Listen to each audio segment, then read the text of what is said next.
From parts unknown, I'm MrHartgrave, and this is my reaction to Wrestledream 2023, the very first Wrestledream that AEW has ever put on. And there was a lot of what I expected and a lot of what I didn't expect in this pay-per-view. And I apologize with getting this to YouTube a little late. I'm a little behind on things. As many of you know, this is actually my second YouTube channel. I run 2 YouTube channels, a Twitch stream.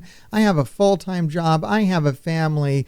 So a lot of times I am really behind the 8 ball on a lot of things. But recently I've been feeling a lot better because I have been taking Magic Mind. These little supplements here, you may have seen these little bottles kind of collecting around my studio. I talked about these in a previous video on this channel as well. Wanted to give you a little update on this. I really do find this is the second time that I've gone through a cycle of Magic Mind, and even just after a few days, I really do start feeling the effects of the clean energy that Magic Mind provides over my usual caffeine. What this is it's like a quick little matcha tea shot. You can mix it with other stuff. I just drink them straight, and I have one every morning, and it actually really helps out. If you're curious, if you want to try it, I've put a link down below as well as a discount code that you can use to sign up now to subscribe to it if you would also like to see if it helps you out. All right. Now that we've talked about my issues, let's go ahead and talk about Wrestledream 2023. And first match on the card ended up being MJF versus The Righteous. Of course, Adam Cole got hurt at Grand Slam. I was there for that. It was horrible. I saw it went down, and I was like, oh my God, Adam Cole's going to be out for months. This is going to be horrible. I was hoping I was just overreacting, but I believe that I was totally accurate here. But for some reason, I don't think we're changing plans. I really felt like The Righteous were going to get this win on MJF, but MJF made it through and retains the belts. And what does that mean for The Righteous? Like, is this a burial? I don't know, man. One guy can beat The Righteous, both of them together. He literally takes the guy's head and throws it up the other guy's ass. Like, that's something that happens. The match is great, by the way. My only complaint with it is it felt really short. It does open up with an MJF promo. He says he had nothing to do with the attack on Jay White from the night before on Dynamite, which I don't know where that goes. It seems like whenever I think there's going to be some kind of intrigue in one of these MJF Ring of Honor tag team matches, it doesn't happen. At the start of All In, nothing happens. And at the start of All Out, nothing happens. And at the start of Wrestledream, nothing happens. I mean, he wins. They win the match. The crowd loves it. But, it's crazy. I mean, I guess the biggest thing that happens here is MJF does grab a prolonged 5-on-1 hold. Let's call it a wrestling hold on my main man there in The Righteous. And he drops a body slam on Dutch, kangaroo kick, throws the guy's head up his butt. And there it is.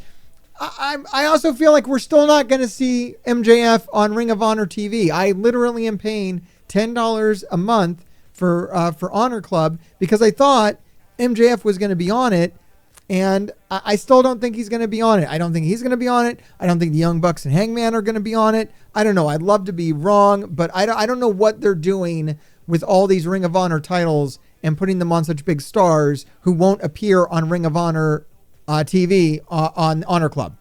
What is that? I don't know. Someone speculated in my comments that they're working on some kind of TV deal for Ring of Honor.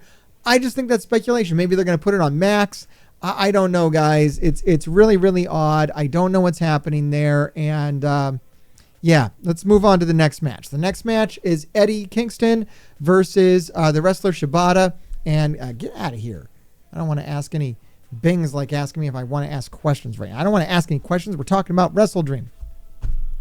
This was an awesome match. This was an intense match. This is probably one of the more intense matches the whole night. A lot of strong style here. It's a total war. It could have gone either way. Eddie does end up taking the win here.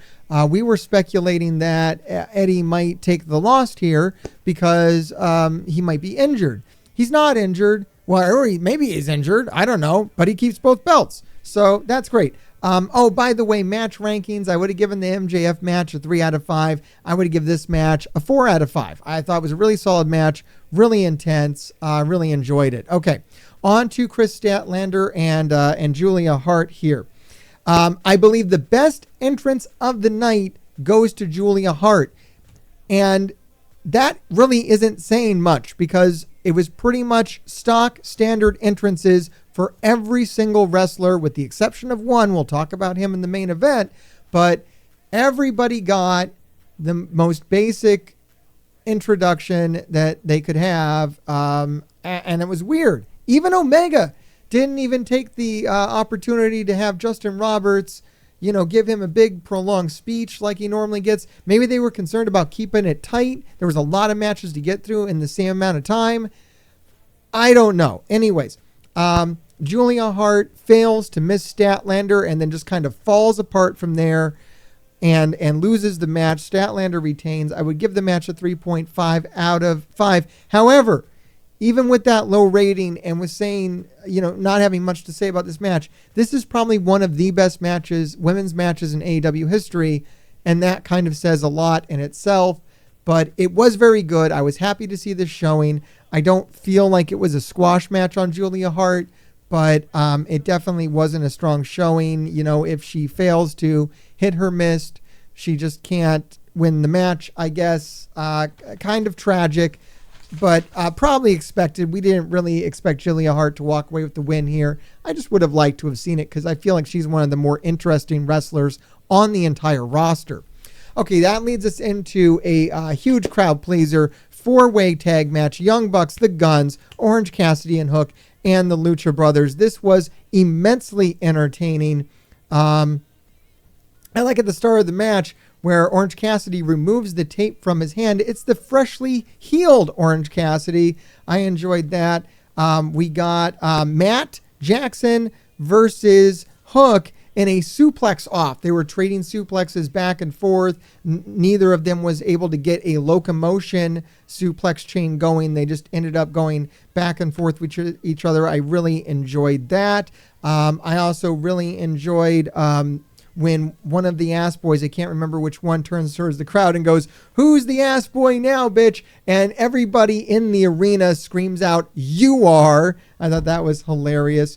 The match ends in what is just everyone spamming their finisher, people combining their finishers. It's just a finisher fest. Really super entertaining. Young Bucks pull off the win, and that is going to most likely, look, spoilers, look, FTR wins later on. I'm not going to have much to say about that match. I kind of felt like whoever was going to win this was going to end up going against FTR. So yes, we are going to get the Young Bucks versus FTR 4, and I feel like they're going to give themselves the win that time. I really felt like Young Bucks were going to take the win at Wembley. They decided not to. Was that a good idea? Was that a bad idea? I don't know. It sounds like they're going to run it back, and I would really be surprised if the Young Bucks did not pick up the victory in that. And that brings us to Ricky Starks and Wheeler Yuta. Does it?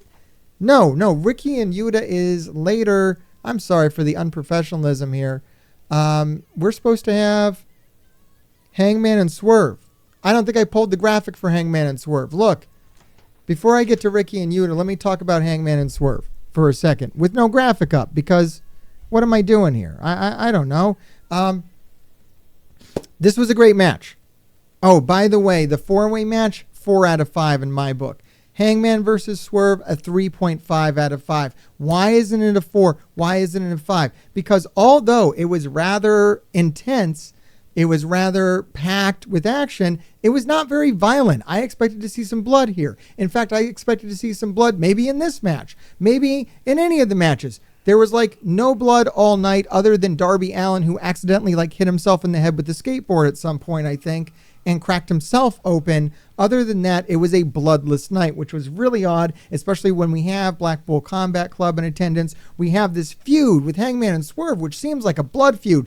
By the way, most hated man of the entire night even over Don Callis, was Hangman Adam Page. Swerve in his hometown had their support, not only their support, but Hangman had their hatred. Hangman literally could do nothing throughout the match to win over the fans. They literally hated everything he did. High spots that Hangman would pull off, moonsaults, whatever he did, they booed him. Kip-ups, booed, everything. They were not having Hangman.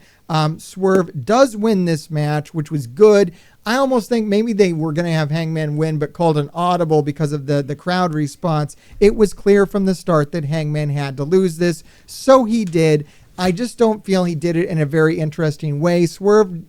Hangman retained, looks very strong in this. Look, I'm starting to get mad because it's ridiculous that we can't let Swerve look like more of a threat.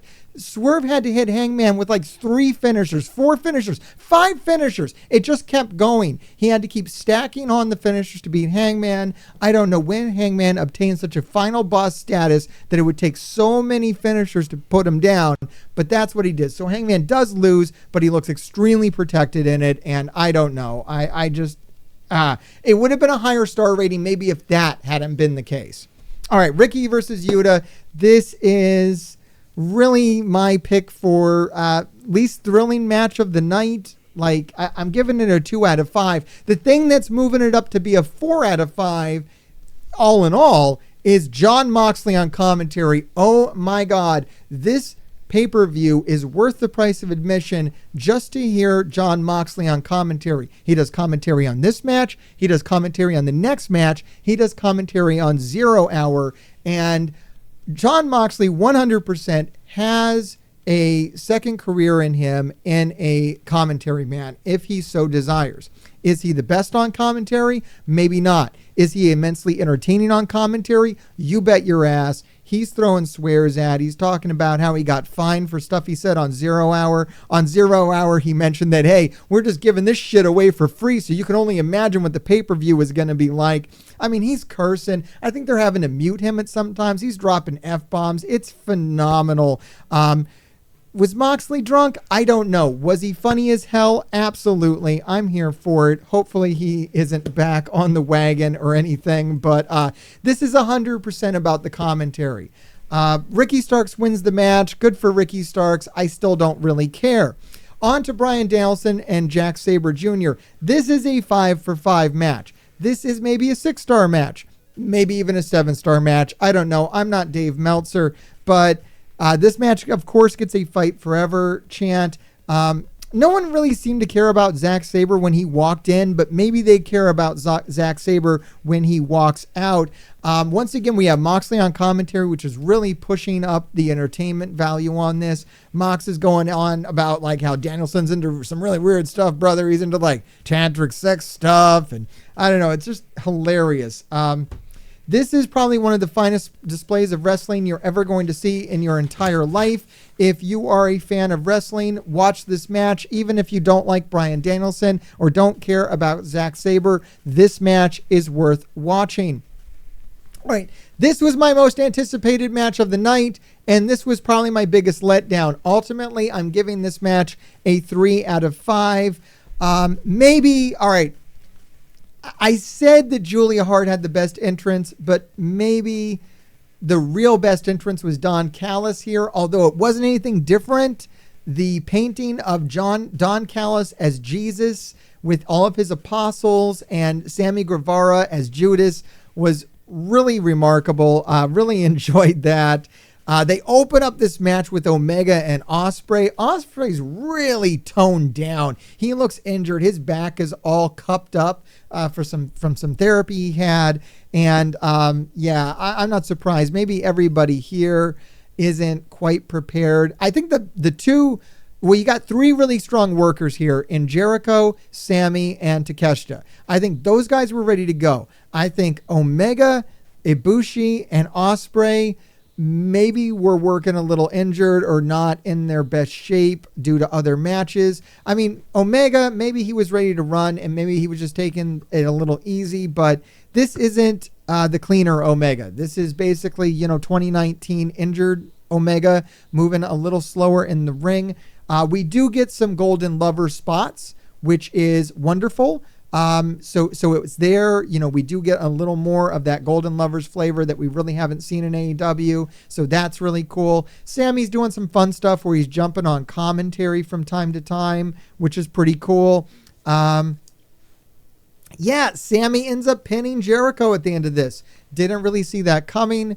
I guess it's a good payback from Jericho's win at Grand Slam. I'm assuming this is building to some kind of blood and guts situation with these two guys. We're a long way away from blood and guts, so maybe we have some other kind of trios gimmick match where we can throw them all into a cage. I don't know. Not as exciting as I wanted it to be. It's another loss for Omega. Boy, I sure do watching my favorite wrestler eat losses every pay-per-view. I sure hope that trend continues. All right, on to FTR versus Aussie Open. I don't have a lot to say about this. It's not really my thing. This style of FTR in general is not really my thing. And I would still give this a 4 out of 5. I can agree that this was a good match. Other than the really ugly shatter machine that Aussie Open hits on FTR. And for some fucking reason, they decide to replay it from a different angle, and it doesn't look any goddamn better. They hit a much better looking Coriolis. FTR kicks out, hits a super shatter machine off the top rope, and it's fucking perfect. And we're headed towards FTR versus Young Bucks 4, and that leads us into the main event, people. Christian Cage versus Darby Allin. I don't know. I have notes on this, but it's more a vibe, right? And I have some things to say here that are kind of off the script anyways. I am extremely disappointed. We're going to cut right to the end here, right to the chase, right? Christian wins, and Darby is not the new face of TNT. Now, of course, we all know going into this that Edge makes an appearance here, and he gets a special intro. That's the other special intro I was talking about. He gets a Quentin Tarantino-inspired Death Proof intro, which I thought was really cool. I'm a big fan of the Death Proof movie, so I picked up on that instantly. I thought that was very cool. It has the Grindhouse special feature introduction. I've never been a big Edge fan. I'm guilty. I don't know what he is or what he does. I'm not a big WWE guy.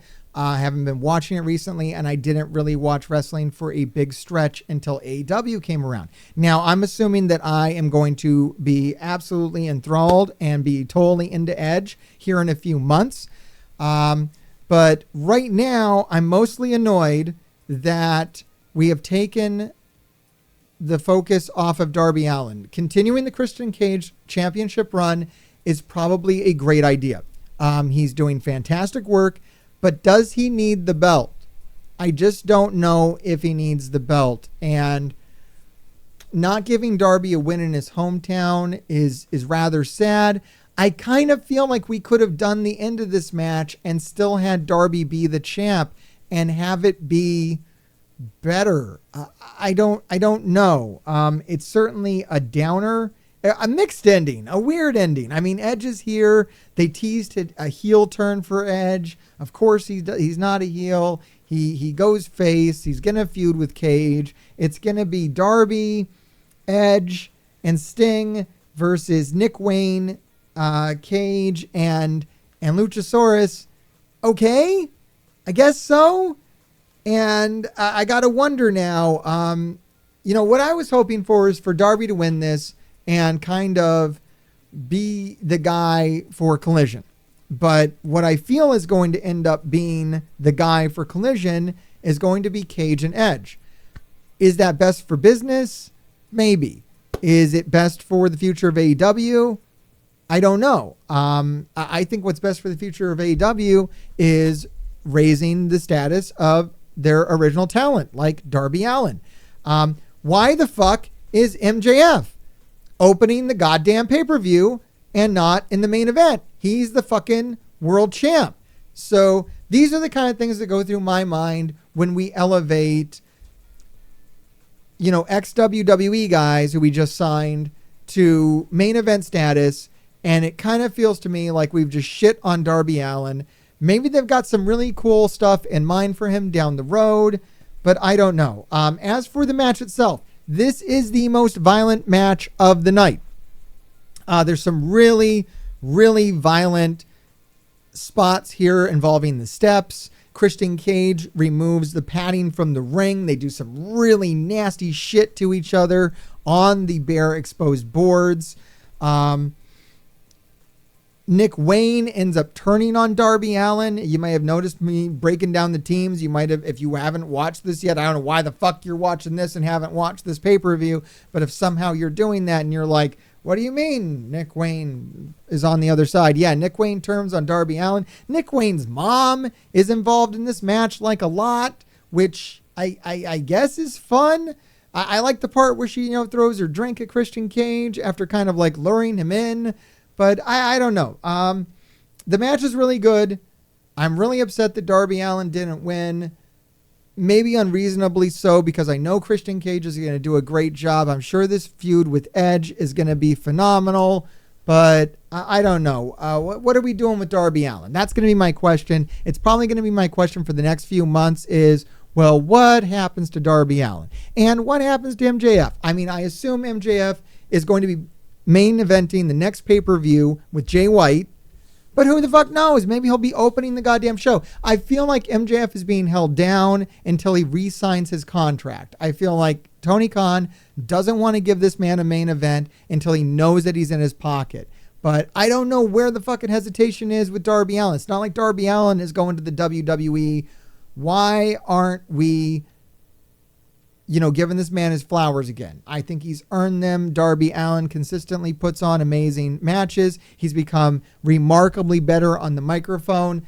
Anyways, this is just what I think. Let me know what you think down in the comments below. I'll be very interested in this. And also, if you end up trying Magic Mind, let me know as well. If you want to try that, my link and discount code is down there in the description. And grave diggers, keep digging.